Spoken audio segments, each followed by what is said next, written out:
Access to land is a cornerstone of sustainable development, fostering economic empowerment, social stability, and environmental conservation. Efficient land administration ensures transparency, reduces disputes, and attracts investment. Key factors in national growth and resilience. Recognizing the need for modernization, the Department of Public Service through the Caribbean Digital Transformation Project, CARDIP, has partnered with the Department of Physical Development to implement an e-land registry system for St. Lucia.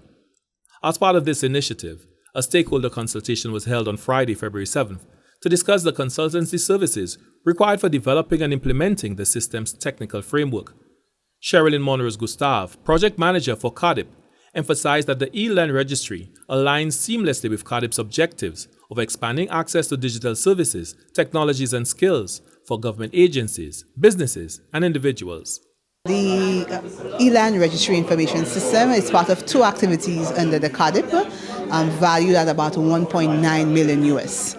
The activity is expected to last about 19 months, and during that time, the consultants will be conducting the technical requirements, developing the technical requirements to inform the implementation of the system, but they will also be providing support in terms of contract management. There is a huge aspect which deals with change management and sensitization for both the public and the private sector, the staff from the Department of Physical Development, as well as capacity building for the system. So we are super excited about this. This, I think, has been a long time coming. Registrar of Lands, Savita Chandler, highlighted that one of the key advantages of an e-land registry system is the ability to access land registry services from anywhere in the world. This increased access will significantly enhance the efficiency and productivity of the Department of Physical Development. She also underscored the critical role of the land registry in the lives of everyday St. Lucians, emphasizing its impact on property ownership, security of tenure, and economic opportunities. Land registry, I think, is the roots, is the key for almost any transaction. People come in for simple things, for connection, for loose lake and water.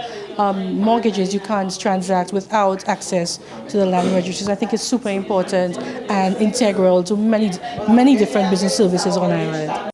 The consultation brought together key stakeholders, including lead consultant RMSI Private Limited from India, sub-consultant Datashaw from St. Lucia, the project manager from CARDIP, and a team from the Department of Physical Development, led by the Deputy Permanent Secretary.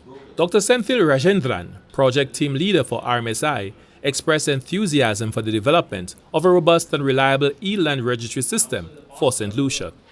So when we talk about land, we are talking directly about the economic development of the country. There are multiple stakeholders around the land registration departments, right from police department, taxation department, planning department, urban planning and development.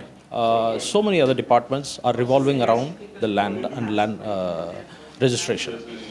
So be it Invest St. Lucia. So the Invest St. Lucia is one of the key stakeholders for the land registration as well.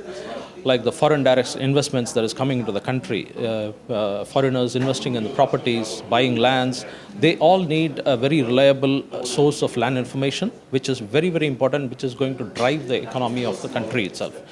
The government of St. Lucia remains committed to leveraging digital innovation to enhance public service delivery and drive sustainable economic development. For the National Competitiveness and Productivity Council, Glenn Simon reporting.